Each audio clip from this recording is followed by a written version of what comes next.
gamitin lang natin yung itong kamatis. Kasi pangit pag hindi maluto yung kamatis. Ayan. Malapit na.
Yan. Pwede na ito kasi doon na yung kamatis natin.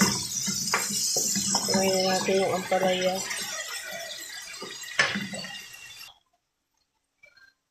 Yan. Hinaan lang natin yung apoy. Kasi pag sobrahan yung ampalaya sa apoy, papait siya.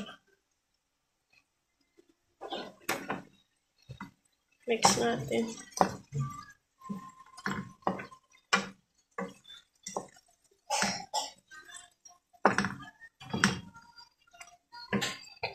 Ayan.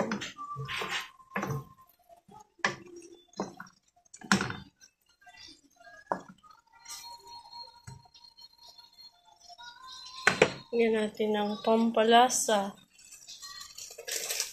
Lagyan natin ng magic sarap. Ayan.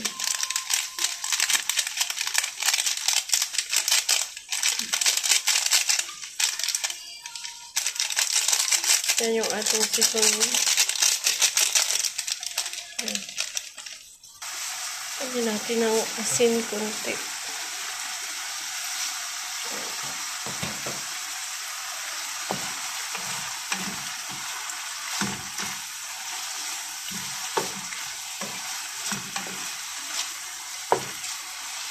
Ayan.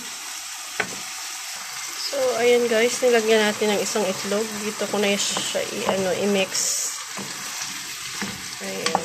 Diretso na.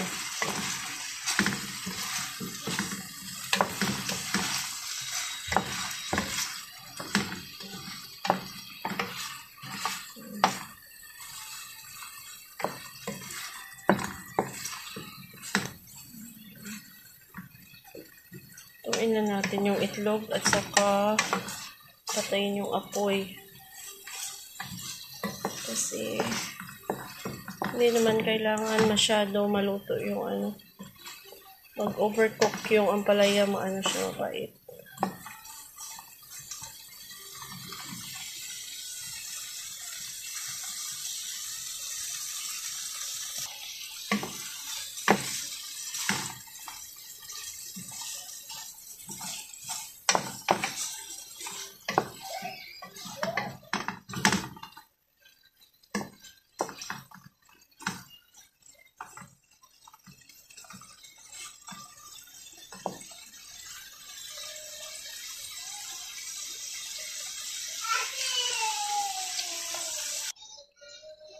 So, ito na yung ating ampalaya guys. Nagluto lang ako ng ng dilis. Pares ko dito. So, ito yung pares ng aking ampalaya guys.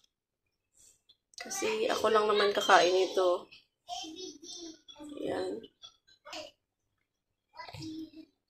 Ayan.